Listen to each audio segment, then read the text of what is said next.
안녕하세요. 수능 경찰대학 사관학교 영어 박명규 쌤입니다.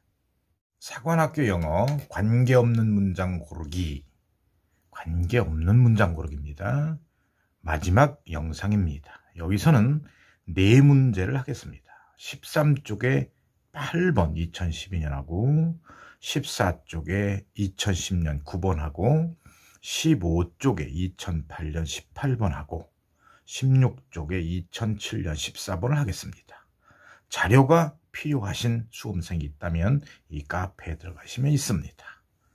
아시겠죠? 꼭 미리 문제를 풀어보시고 한번 점검하신 다음에 영상을 보는 것이 훨씬 유익하겠습니다.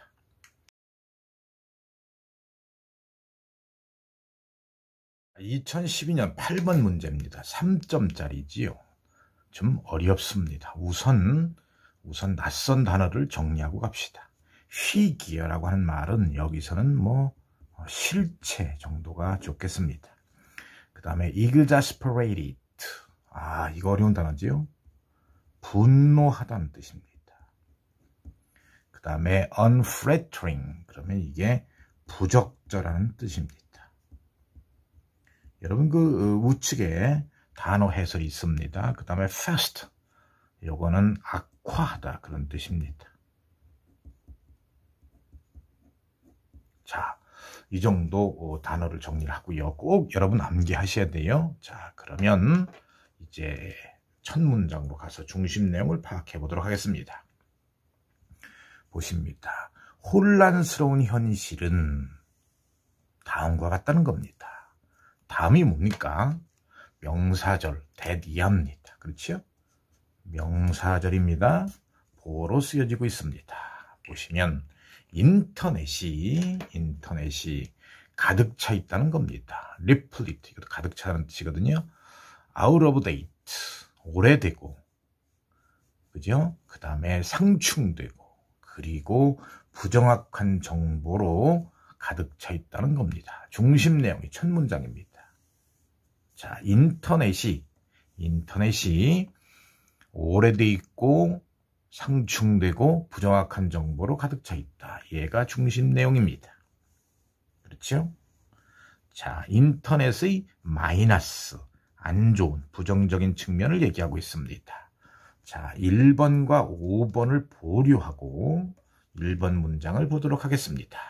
보시면 소문의 근거지는 넘쳐나고 abound, 많다는 뜻이죠. 심지어 믿을 수 있는 사이트조차도 종종 느립니다. 사실과 실체를 업데이트하는데 그래서 정보를 주는 사람이나 받는 사람이나 둘 다를 분노케 합니다.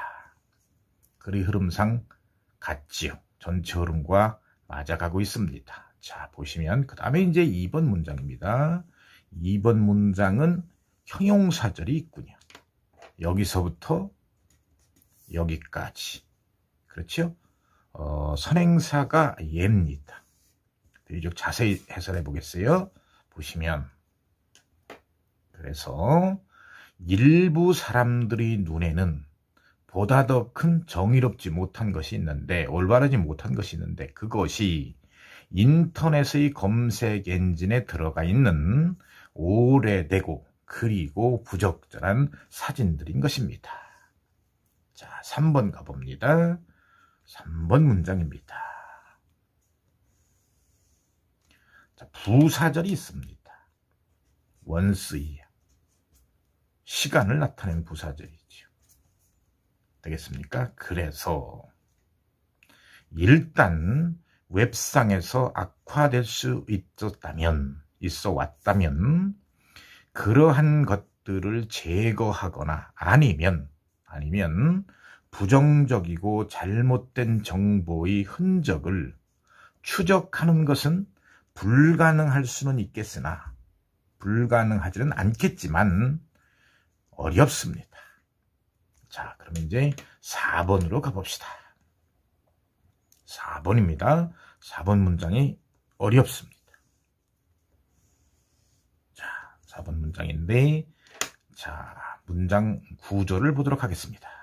여기서부터 여기까지는 예를 수식하는 형용사절이고요.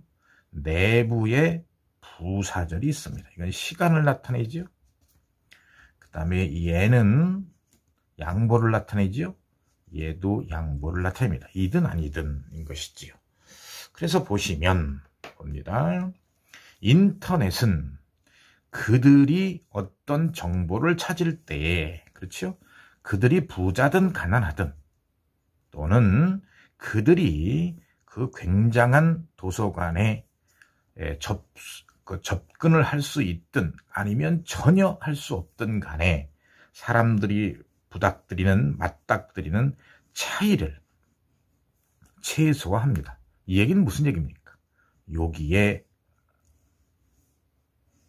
핵심이 뭐가 있군요. 소위 격차 해소입니다. 격차 해소. 인터넷이 이 격차 해소를 한다라는 얘기는 긍정적 기능을 얘기하고 있잖아요. 그런데 중심 내용이 뭐였어요? 인터넷의 부정적인 정보를 얘기하고 있잖아요. 인터넷의 부정적인 측면. 오래돼 있고 상충되고 충돌하고 부정확한 정보로 가득 차 있다. 따라서 정답은 4번입니다.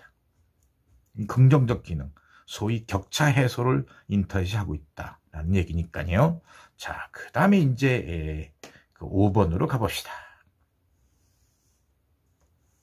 보시면, 자, 여기서부터 여기까지 예를 수식하는 형용사절입니다. 보세요. 그래서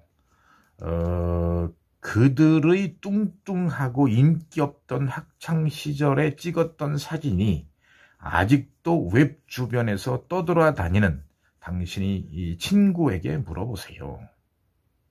자, 전체 흐름과 맥을 같이 합니다. 정답 4번이었습니다. 2010년 9번 문제입니다. 3점짜리. 우선 단어, 낯선 단어를 정리합시다. 요거는 이제 자장가라는 뜻이죠.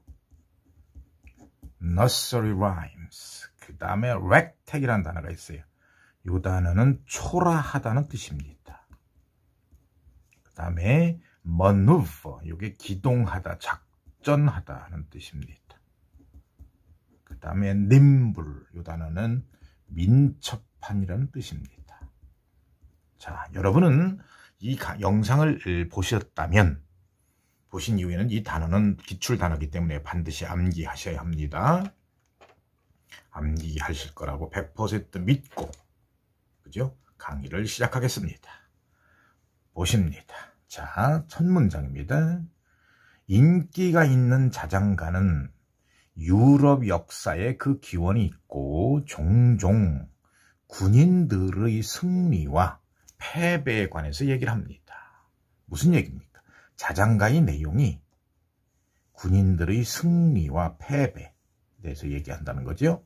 자, 봅시다. 자, 예를 들어서 Rain, Rain, Go Away라고 하는 그 자장가는 스페인의 에르마다라고 하는 무적 함대를 얘기합니다. 스페인의 무적 함대의 패배에 관한 내용입니다.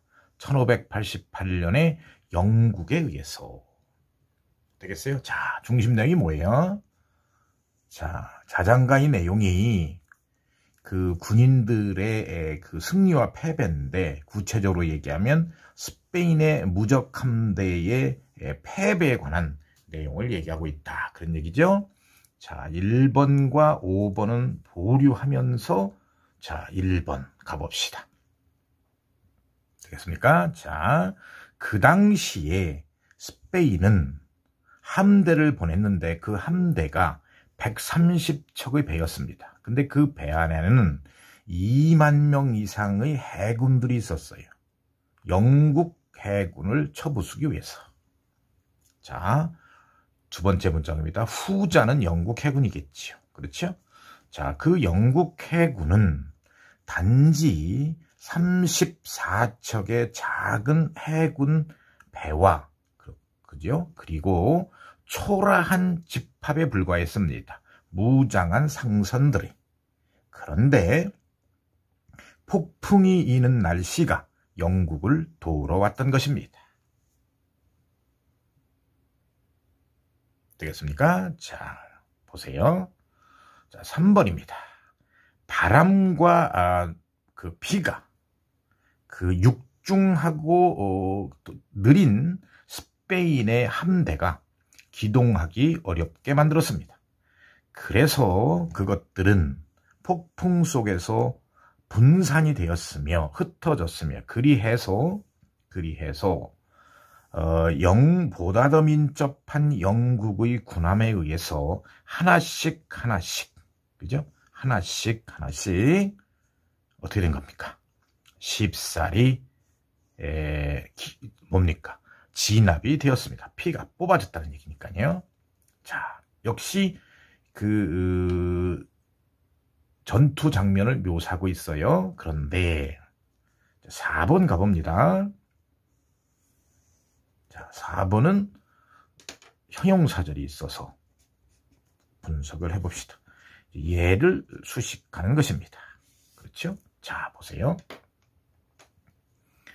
그 전투에서 이기겠다라고 하는 실패, 즉 전투의 패배는 영국의 정부로 하여금 그 영국 정부가 해군 전투에서 이기도록 도울 수 있는 보다 더 강력한 전함을 만들도록 했습니다. 자, 지금 4번은 무슨 얘기입니까? 지금 영국의 패배를 얘기하고 있는 거예요. 영국의 패배가 있어서 강력한 전함을 만드는 계기를 마련했다. 그런 건데 지금 위에는 말이죠. 중심 내용은 뭐예요? 이건 스페인의 무적 함대의 이 패배를 얘기하고 있는 거죠. 반대입니다. 논제 이탈이 되는 것이지요. 논제 이탈 또는 뭐 관점 변경에도 관계가 있겠네요. 그렇죠?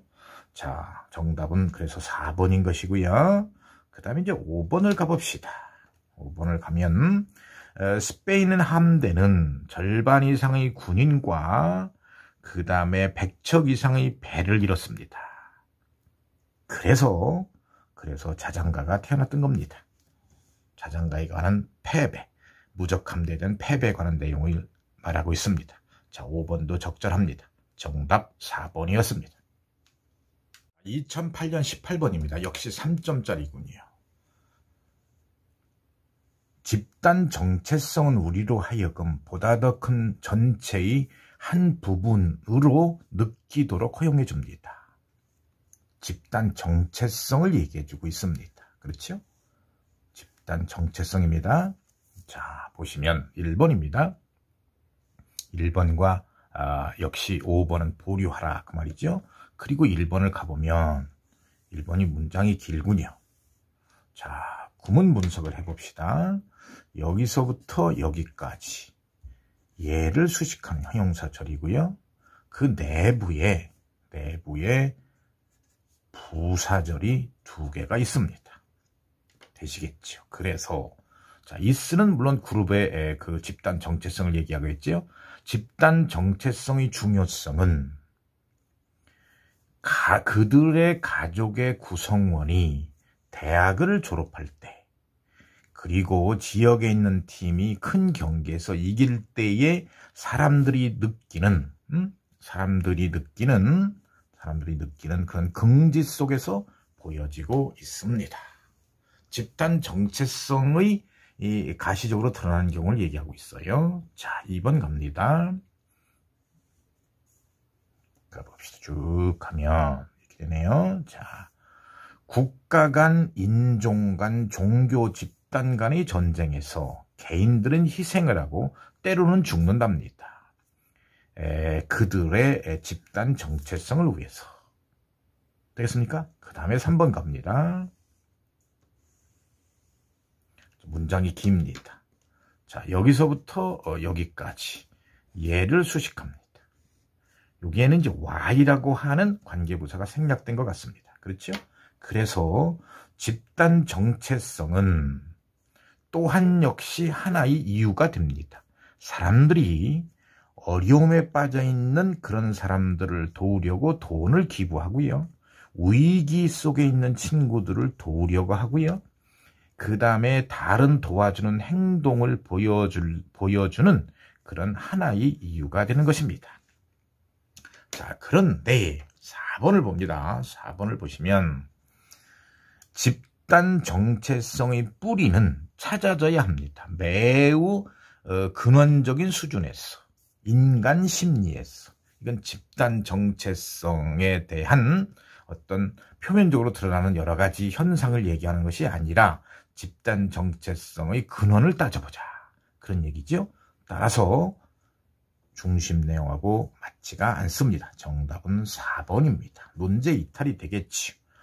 자, 확인해 보는 겁니다. 시간이 있으니까. 그렇죠? 우리는 공부를 하기 위해서인 것입니다. 그래서 보시면 마지막 문장입니다. 마지막 문장을 보시면, 자, 여기서부터 여기까지 여러분이 이렇게 팍팍 파악이 돼야 됩니다. 바로바로 한번 읽고 나서는 명사절, 형용사절, 부사절, 구문의 아주 기본 아닙니까? 그래서 얘가 얘를 수식합니다. 그래서 이제 봅시다. 그러나 집단 정체성이라고 하는 관점에서 우리 자신을 보게 되면, 정의를 하게 되면 편견, 차별, 집단 내의 갈등을 무대 위에 올려놓는, 즉 드러내는 그러한 우리 대 그들이라고 하는 정신현상을 조장할 수가 있습니다. 집단 정체성의 부작용을 얘기하고 있네요. 어쨌건 4번입니다. 정답이. 7년 14번입니다. 보세요. 일반적으로 웹사이트를 보거나 아니면 웹사이트에서 페이지를 프린트합니다. 즉 복사해낸다는 거죠. 그것은 받아들여질 수 있습니다. 뭐뭐 하는 한, 그죠? 저자가 그 작품에 대해서 권한이 있다, 그러죠? 그런 것을 인정하는 한. 무슨 얘기인가 이게? 소위 저작권 얘기를 하는 것 같습니다. 그렇죠? 저작권 얘기입니다. 중심 내용이 저작권입니다. 자, 보십니다. 1번입니다. 1번과 5번은 보류하라고 그랬어요. 자, 1번 이하를 봅니다. 그러나 웹페이지에서 복사본을 나누어주기 전에 항상 더 좋겠습니다. 그 사이트를 만드는 사람 또는 운영자에게서 허락을 받는 것이 되겠습니까? 이것은 예의가 있는 그러한 행동일 뿐만 아니라 나중에 생기는 문제를 제거하게 되는 것입니다. 됐죠? 그 다음 문장입니다. 그 다음 문장을 보면 부사절이 있습니다. 원인을 나타내는 부사절이네요. 그렇죠? 원인의 부사절입니다. 대부분의 웹사이트는 엄청난 양의 어떤 작품, 일 따위가 있기 때문에, 그렇죠? 그 안에 있는 재료를 사용하겠다라고 허락을 구하는 것은 그 저자에게, 즉 저작권이 있는 사람에게는 대체로 항상 매우 만족스러운 일이겠습니다. 자, 4번을 가봅시다. 그런데 자, 저작권 얘기를 계속하고 있는 거예요. 근데 4번은 보시면 여기서부터 여기까지가 얘를 수식하는 형용사절입니다. 그렇죠? 그러니까 인터넷의 웹사이트는 우리에게 유익할 뿐만 아니라 해로운 엄청난 양의 정보를 전해주고 있습니다. 저작권 얘기하고는 다른 거죠. 전혀. 인터넷상에서 정보가 있는데 그 정보가 해로울 수도 있고 유익할 수도 있다. 그런 정보가 많다. 그런 얘기죠. 그러니까 논제 이탈이 되는 것이죠. 정답은 4번이겠습니다. 됐습니까? 자, 5번 가봅시다. 5번. 이야, 조건이 부사절입니다. 내용상 양보가 좋겠어요. 그죠? 문제가 되고 있는 그 사람이 당신이 그 자료를 쓰는 것을 만일 허용하지 않는다면, 거절한다면 그렇다 하더라도 포기하지 마세요. 됐습니까? 마지막 문장입니다. 자, 얘가 얘를 수식합니다. 뭡니까? 그러니까 늘 많은 다른 사이트가 있습니다. 유사한 자료를 제공해주는. 됐습니까? 자, 정답 4번이었습니다.